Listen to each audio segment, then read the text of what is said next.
Dua konten sebelum ini adalah konten pengalian isu lah dari hidup ya. Konten yang suka, yang ceria. Dan di video kali ini gue akan bahas tentang tanda-tanda kalau misalnya lo mengalami insecurity. Kalau misalnya kalian udah siap, langsung aja tekan tombol like di bawah, di subscribe, dan di... udah dong. Assalamualaikum warahmatullahi wabarakatuh. Swastiastu, Namo Buddhaya, Shalom, salam sejahtera buat kita semua. Semoga kalian selalu dalam keadaan sehat walafiat. Dan yang lagi menjalankan ibadah puasa, semangat, lancar terus agama lainnya, kita sama-sama saling menghargai. Oke? Video kali ini adalah salah satu permintaan dari wahai kalian, masyarakat gentle ya. Nah, insecure sendiri adalah kondisi emosional sebenarnya yang meliputi rasa cemas, tidak aman, rasa kurang percaya diri. Datangnya pun ada dua faktor, dari luar diri maupun dari dalam diri. Sebenarnya kalau misalnya kalian sadar dari konten yang selalu gue bahas, betapa besarnya faktor diri terhadap diri kita sendiri. Dari dua faktor ini sebenarnya udah tereliminasi. Dari faktor luar itu nggak ada sebenarnya. Kalau misalnya faktor luar yang membuat kita bete, itu tergantung bagaimana kita memilih apakah kita mau ikut bete atau tidak. Khususnya insecure ini sering terjadi pada anak-anak muda. Karena kita, ya, gue akan membahas, karena gue juga anak muda ya.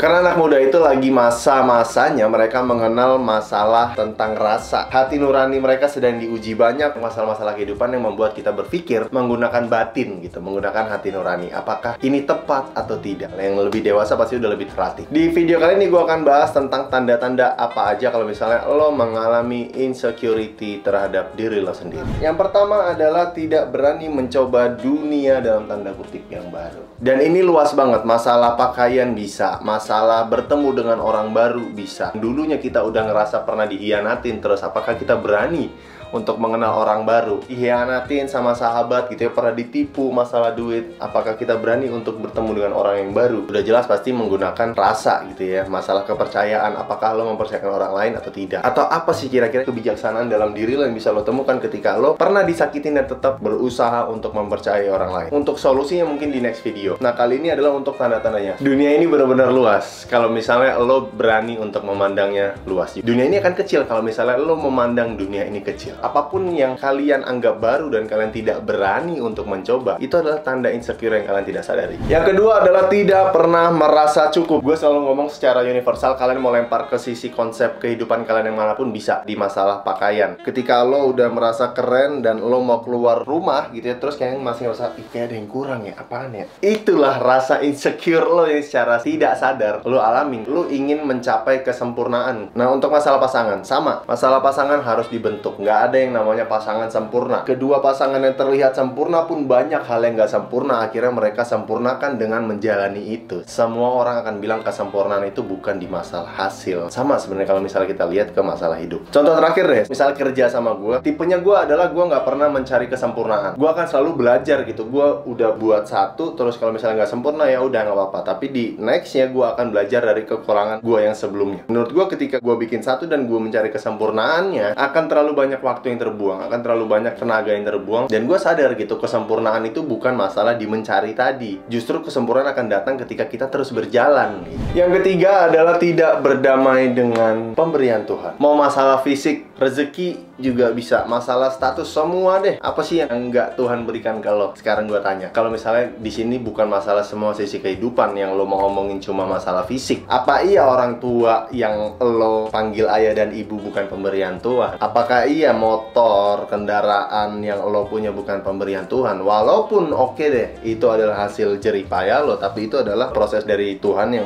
memberikan ke lo, sampainya dengan lo berusaha, sampainya dengan keringat lo, sampainya dengan cara menabung, misalnya begitu. Oke, terlalu jauh. Gue akan bahas masalah fisik dulu. Di tips ini ya lo harus tahu kalau lo sedang tidak berdamai dengan apa yang Tuhan berikan kepada lo. Ketika lo bersyukur akan semakin diberikan lebih oleh Tuhan, ya kan? Nah, sekarang kita balikin ke konsep kehidupan. Semakin kita sadari, semakin kita berdamai dengan apa yang Tuhan berikan kepada kita, akan semakin banyak peluang dan potensi yang datang. Begitu kita memasalahkan hal-hal yang kurang gitu, kok gue begini sih, kok gue begitu sih, semakin banyak masalah yang muncul. Pertanyaannya adalah apakah lo mau jadi orang yang positif apa yang negatif? Kalau lo mau jadi orang yang positif, fokus dengan hal-hal yang positif, fokus dengan potensi dan peluang, apa yang bisa lo kembangkan. Sebelum itu, fokus dengan apa yang lo miliki. Kalau misalnya lo pengen punya konten, gak perlu punya kamera keren-keren. Lo punya HP, punya kamera, bisa ngomong, ada mikrofonnya, udah pakai. Dimana kuncinya? Bersyukur lo punya HP. Bersyukur, nanti bakal banyak tuh peluang-peluang dan potensi yang bisa lo lihat untuk maju ke depan. Di tips keempat adalah pecahan dari tips yang ketiga tadi sebenarnya. Ketika lo belum berdamai dengan pemberian Tuhan, lo belum mengenal diri lo sendiri. sendiri. Lo tidak akan mengenal potensi apa yang bisa lo kembangkan. Kalau misalnya ngomongin potensi, ngomongin peluang, sama kayak kita ngomongin masalah rahasia. Sekarang gue tanya, yang tahu rahasia lo selain diri lo siapa? Di luar masalah lo cerita sama cewek lo, sama doi lo, sama sahabat lo, kalau lo nggak ada lakuin masalah proses penceritaan itu, kira-kira rahasia yang lo punya, yang tahu itu kira-kira siapa? Udah jelas jawabannya lo dan Tuhan. Sama kayak masalah peluang dan potensi. Apa yang bisa lo kembangkan di diri lo, yang tahu itu adalah lo dan Tuhan. Kalau misalnya lo belum sadar apa potensi dan peluang lo, yang tahu siapa sisanya?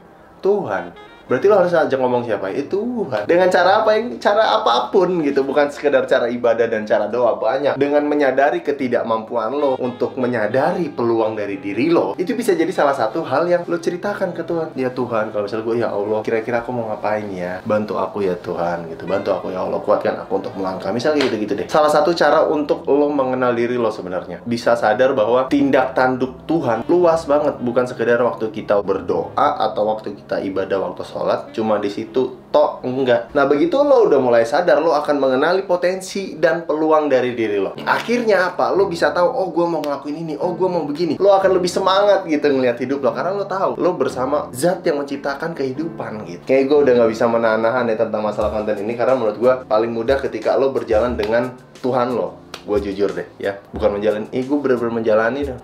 Udah dari situ dulu ya. Kalau misalnya kalian masih punya pertanyaan, atau misalnya bang kayak kurang jelas atau kurang apa, silahkan isi kolom komentar di bawah. Gue beneran akan baca kali ini, karena gue akan mempersiapkan konten ini lumayan berat nih dan lumayan serius, karena udah berhak banget sih kalian kebuka masalah konten ini. Dan insya Allah gue akan sampaikan semampu gue, seringan mungkin insya Allah. Kalau misalnya kalian merasa ada yang gimana, silahkan isi kolom komentar di bawah. Sampai jumpa di video berikutnya. Gue Bimo Givari, pamit undur diri. Semangat buat yang menjalani Ramadan. Assalamualaikum warahmatullahi wabarakatuh.